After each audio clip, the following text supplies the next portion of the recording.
12시 대통령님과 김민석 신임 총리 간의 결과를 브리핑해 드리겠습니다.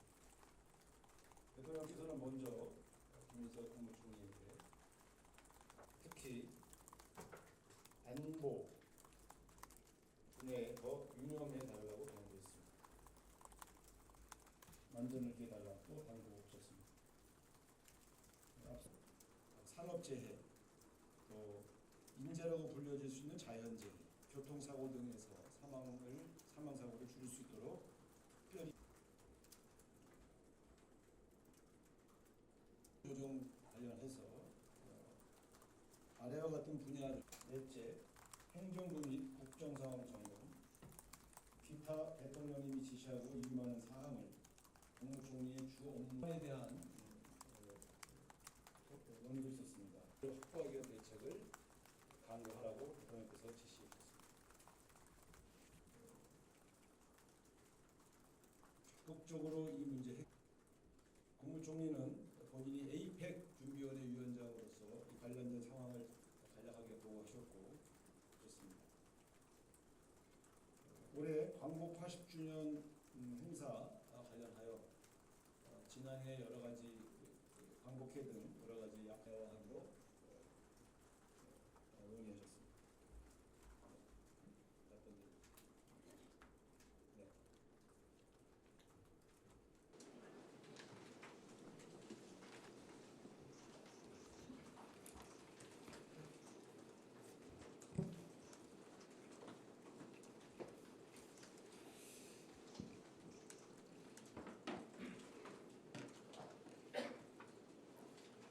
오늘 12시 대통령님과 김민석 신임 총리 간의 오찬 회동이 있었습니다.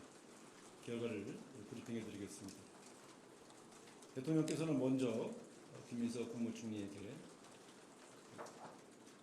국정집행을 총리가 책임지고 잘 챙겨달라 이렇게 당부하셨습니다. 특히 안보, 맞죠?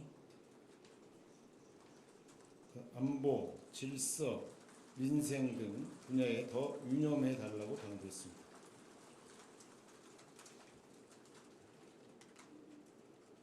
앞으로 추경 이후에 진행될 민생 지원금 집행에 관해서는 부작용이 없도록 만전을 기해달라고 당부하셨습니다. 앞서 말했던 이제 안전 관련한 그 분야에 대해서 앞에 안보가 아니라 안전으로 해야 되겠네요. 안전. 죄송합니다. 안전 관련해서는 특히 사망사고가 발생하지 않도록 혹은 사망사고가 감소될 수 있도록 특별히 더 관심 갖고 챙겨달라 이렇게 당부하셨고 예를 들어서 산업재해 또 인재라고 불려질 수 있는 자연재해 교통사고 등에서 사망사고를 줄일 수 있도록 특별히 더 신경 써달라 이렇게 당부하셨습니다.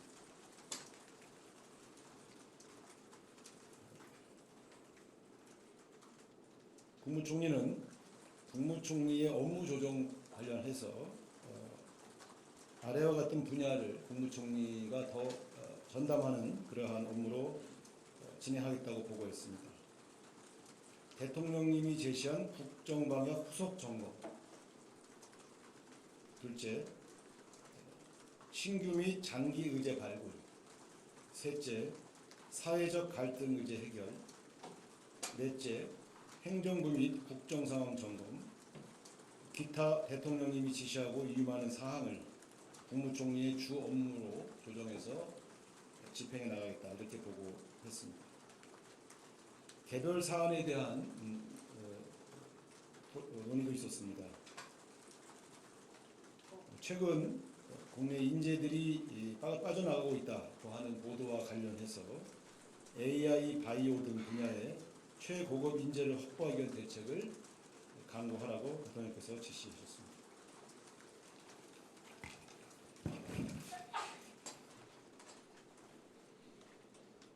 최근 제기되고 있는 갈등 이슈와 관련해서 의대생 및 전공의 복귀 관련해서 국무총리께서 관련 당사자들을 조만간 만난다는 그런 보고가 있었고 대통령께서는 적극적으로 이 문제 해결에 나서달라고 당부하셨습니다.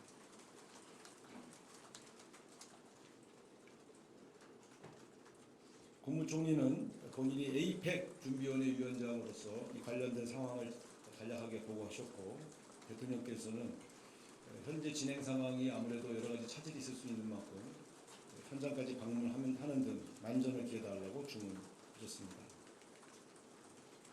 올해 광복 80주년 행사 관련하여 지난해 여러 가지 광복회 등 여러 가지 아픔이 있었던 만큼 올해는 이분들의 상처가 없도록 잘 보살피고 80주년을 맞이한 만큼 가능한 성대하게 추진해 달라고 또 당부하셨습니다. 이후에 이 대통령과 국무총리 간의 회동을 주례 보고 회동이라고 명명하기로 하였고, 비공개로 정례화하기로 논의하셨습니다. 이상입니다. 혹시 질문하실 내용 있으면 답변드리겠습니다. 네. 네, 채널A 홍지은입니다. 그럼 앞으로 김민석 총리와의 정례 회동은 월요일 오찬을 겸해서 비공개로 진행되는 건지 일단 궁금합니다. 네, 그렇습니다. 네. 네, MBC 홍신영입니다. 오전에 미국에 보낼 특사 관련한 기사들이 좀 나왔는데요. 김종인 국회의원 비대위원대책위원회 전이죠. 더불어민주당 김우영 의원하고 이현주 최고위원까지 내정됐다는 보도들이 나왔는데, 뭐 다른 분들은 없는 건지, 이런 결정이 또 언제 났는지, 이 특사들은 어떤 점을 염두해서 좀 결정이 됐는지, 이런 점들이 좀 궁금합니다. 최근에 특사 관련 보도도 많이 오고 또 문의가 많으신데요. 먼저 좀 정리를 해드리자면, 특사단 파견은 계엄령 선포 이후에 매우 혼란스러웠던 대한민국이 이재명 대통령 취임 이후에 급격히 안정을 되찾고 정상화되고 있다는 사실을 각국에 알리고, 또 각 국가와 대한민국 사이에 여러 가지 협력 관계를 정상적으로 해 나가자고 하는 설명을 하기 위해서 파견하는 것이라, 예년에 비해서 파견하는 국가를 좀 늘렸습니다. 현재 약 14개국을 예상하고 있는데 경우에 따라서는 좀 축소될 수도 있습니다. 그리고 관련된 명단에 대해서 관심이 많으신데, 이 대통령실에서 특사단 파견을 하기로 하고 여러 가지 자체 명단을 작성한 이후에 관련 당사국 간의 협의를 진행하고 있는 것은 사실입니다. 그러나 아직 당사국 간의 면담을 한 당사자하고 일정이 조율되지 않은 것이 너무 많아서 지금은 발표할 수 있는 단계가 아니라는 점, 그리고 이 명단은 상대국과 조율되지 않은 상태에서 먼저 공개되면 외교적으로 결례가 된다는 점 때문에 확인시켜드리지 못하고 있고, 공식적으로 발표할 앞으로 한 일주일쯤 후에 발표가 될 것 같은데, 그때까지는 공식 확인을 시켜드리지 못한다는 점을 양해해 주시기 바랍니다. 그리고 개인적으로 왜 이렇게 특사단에 관심이 많으세요? 네, 질문 받겠습니다. 뭐 하시고? 네, 한국경제 전범수입니다. 아까 총리께 당부드린 업무수정사항 총리께서 보고하시는 거 내용 관련해서 사회적 갈등 의제 해결이 있었는데, 이 관련해 오늘 총리께서 보고하실 때 구체적으로 어떤 사회적 갈등들이 뭐 예시로 들었거나 보고하는 사안이 있는지 궁금합니다. 아니, 그러니까 이제 일반적인 업무에 관련해서 국무총리께서 본인이 앞으로 전담해서 맡을, 주로 본인이 좀 책임지면서 대통령에게 도움이 될 영역을 이렇게 쭉 열거하셨고, 대통령께서 그것을 추진해 보라고, 그 문제에 대해서 뭐 업무 조정 차원에서 총리가 먼저 말씀하셨고요. 파리가 나와요. 죄송합니다. 그래서 그 문제에 대해서는 총리가 보고한 대로 해보라고 당부하셨습니다. 그래서 특별히 개별 사안까지 쭉 열거하면서 업무 분장을 한 것이 아니라, 총리가 준비해온 본인이 앞으로 이렇게 업무를 분장하겠다라고 하는 보고를 드렸고 그렇게 하시라고 했던 것이고요. 굳이 예를 들자면 오늘 진행된 것 중에서는 아무래도 의정 갈등 관련했던 문제, 관련해서 국무총리께서 본인이 요청이 와서 과거 보건복지위원장을 했던 경험까지 있기 때문에 관련자 당사자들과 만남을 약속 잡았다, 그걸 하셔서 특별히 그럼 그 문제에 대해서 1차적으로 의견을 좀 들어보셔라 라고 말씀하신 것입니다. 예를 들면 이제 이런 형태, 지난 정권에서 해먹었던 갈등 의제들, 혹은 여전히 계속해서 상존해왔던 사회적 갈등 의제들을 국무총리가 1차로 점검을 해서 1차적으로 뭔가 해결에 노력을 하고 그 과정들을 대통령께 보고 드리겠다고 말씀하시는 것으로 이해하시면 되겠습니다. 최종적으로 모든 사회 갈등의 최종 해결은 대통령께서 하시겠지만 사전에 그런 갈등 의제들 전담해서 먼저 나서서 해결해 보기에 노력하겠다는 그런 취지로 저는 그렇게 이해했습니다. 네, 그렇습니다. 뉴스팀 이영태입니다. 아까 그 대통령과 총리 간의 업무 분장 부분을 잠깐 말씀을 해주셨는데 그 이전에 보면은 그 국무회의 같은 경우에 대통령이 한 주 주관을 하고 그 다음 주는 총리가 주재를 하는 그런 식으로 격주식으로 운영을 해온 적이 많았거든요. 그래서 그 부분에 대해서도 논의가 됐는지 그리고 또 하나 업무 분장과 관련해서 아까 이제 그 안전과 그다음에 민생, 사회 이런 분야를 말씀하셨는데 그 과거에 대통령은 이제 외교안보를 주로 주관을 하고 그다음에 이제 총리는 경제부처와 사회부처를 총괄하는 그런 식으로 이제 업무 분장이 이루어졌던 적이 몇 번 있었거든요. 그래서 어떤 그런 부분에서 외교안보 부분은 대통령이 총괄을 하고 그다음에 이제 경제와 사회부처 부분은 일단은 총리가 1차적으로 책임을 지고 그다음에 이제 그 어떤 사안의 이슈라든가 어떤 그 크기 어떤 사회적 확장성 이런 거에 따라서 이제 대통령이 직접 관여할 수도 있는 그런 식으로 업무 분장이 된 건지 그게 첫 번째 질문이고요. 두 번째는 아까 이제 의정 갈등 말씀을 하셨는데 그 이재명 정부에서 이제 그냥 만난다는 데 의미가 있는 게 아니고 실질적으로 이 문제를 어떻게 해결할 건지가 중요하지 않습니까? 그런데 특히 이제 의대생 증원 문제라든가 이 부분에 대해서 이재명 정부 갖고 있는 어떤 원칙 아니면 어떤 그런 해결 방안 이런 건 무엇이 있는지 궁금합니다. 국무회의 진행은 지금까지도 보면 대통령께서 주재하시고 국무총리가 사회를 보는 방식으로 업무 분장이 되어서 진행되어 왔습니다. 지금까지. 앞으로도 그렇게 가지 않겠나 싶고요. 특별한 대통령의 해외 순방 일정이나 혹은 긴급한 결정사항이 있는데 대통령이 부재 시에 부득이하게 총리가 주재할 수는 있지만 기본적으로 주재는 대통령이 하고 의제 사회는 국무총리가 보는 방식의 역할 분담은 계속 진행될 것으로 보여집니다. 두 번째 업무 분장 관련해서는 총리가 이렇게 보고 있습니다. 과거에는 대통령과 총리의 담당 분야를 나누어서 진행했던 사례가 있는데 결과적으로 보면 국정의 최고 책임자는 결국 대통령이시기 때문에 그것이 원활하게 진행되지 않는 경우가 많았고 따라서 본인 생각으로는 그렇게 분야로 나눈 것보다는 아까 제가 열거했던 대통령께서 지시하신 내용을 이행한다거나 사회 갈등과 관련해서 미리 선제적으로 총리가 먼저 대화를 시도한다거나 또 새로운 의제 발굴이 있어서 총리실에서 할 수 있는 장기 의제를 발굴한다든가 하는 식으로 보고를 하셨고 그동안께서 좋다고 하셨습니다. 그다음에 갈등 조정, 의정 갈등도 역시 지금 1차적인 해결을 위해서 국무총리께서 나서서 대화를 시도하는 것이고요. 그 과정에서 주요한 정책 결정 사항은 대통령이 결정해야 되는 사항들도 있기 때문에 추후에 아마 그 의정 갈등을 해결하기 위한 여러 대화를 시도한 이후에 국무총리께서 대통령과 상의해서 최종적인 해결 방안을 낼 것으로 그렇게 판단됩니다. 네. 제가 결정하는 거요? 안 주. 네, 저 TV조선의 최민식입니다. 그 미국 특사단 관련해서 하나 더 여쭙고 싶은데요. 사실 다른 나라보다 미국이 더 궁금한 건 지금 관세 협상이 바쁘게 돌아가고 있기 때문인데 이번 특사단이 관세 협상과는 전혀 무관한 것인지 아니면 관세 협상을 이끌어내는데 어떤 조력자 역할을 맡을 수 있는지가 궁금합니다. 글쎄요.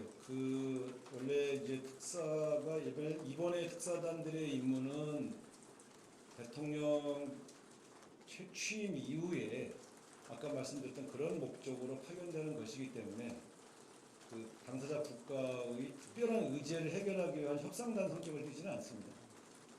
그러나 만약에 우리가 미국의 특사단을 파견한다면 당연히 현안과 관련해서도 여러 다양한 노력이 병행될 것으로 저희는 보고 있고요.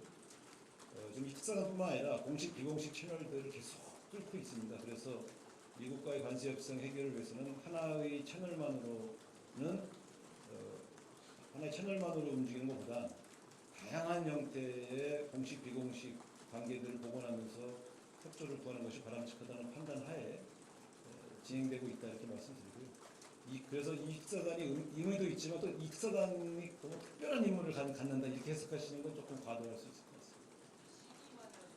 시기는 상대 국가의 조율이 안 끝나서 발표를 못하고 있는 것입니다. 예를 들면 특정한 국가, 특정한 나라는 7월, 8월이 통으로 모든 공무원이 휴가 중이라고 해서 특사단 파견을 포기한 나라도 있고요. 지금 여러분이 보도하신 나라들 중에서는 또 특사단 파견이 취소될 수도 있습니다. 그래서 제가 여러분 보도를 좀 신중해달라고 말씀드리는 건 상대 국가의 조율을 통해서 확정되지 않은 특사단을 자꾸 이렇게 보도하시면 여러분이 충실하게 취재하셨겠지만 사실은 의도치 않게 결과적으로 변화되고 바뀌는 상황을 반영할 수 없을 가능성이 있다. 그런 점에서 조금 신중하게 해주셨으면 좋겠다 이런 말씀을 드립니다. 지금 저희가 발표를 못하고 있는 이유는 14개국의 나라와 특사단의 면담 일정이라든가 그다음에 누구를 면담할 건지가 확정되지 않았습니다. 그래서 이거는 그냥 계획이지 확정된 것이 아니기 때문에 발표를 하지 못하는 것이고, 그래서 여러분들이 너무 확정적으로 보도하시는 것에 대해서 제가 자꾸 주의를 당부드리고 있습니다. 이해해 주시기 바랍니다. 네. 네, 안녕하세요. 저 한국일보 오태경 기자입니다. 앞서 오전 브리핑에서 대변인께서 조직 개편안이 대통령실에 보고됐다라고 언급을 해주셨는데, 지금 검토되는 조직 개편안에 따르면 총리의 역할이 예산이나 수사와 관련해서도 역할이 확장되는 것으로 검토되는 것으로 알려졌는데, 이와 관련해서 오늘 회동에서도 그런 역할 확대에 대한 주문이나 당부도 있었는지도 좀 여쭤보고 싶습니다.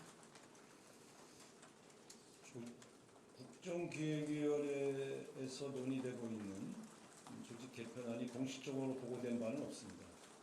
다만 그쪽에서 논의되고 있는 내용의 일부를 사전에 스크린하는 수준에서 조율되고 있는 중이다 정도가 아마 정확한 답변이 될 것 같습니다. 현재까지는 대통령에까지 보고되지 않았습니다.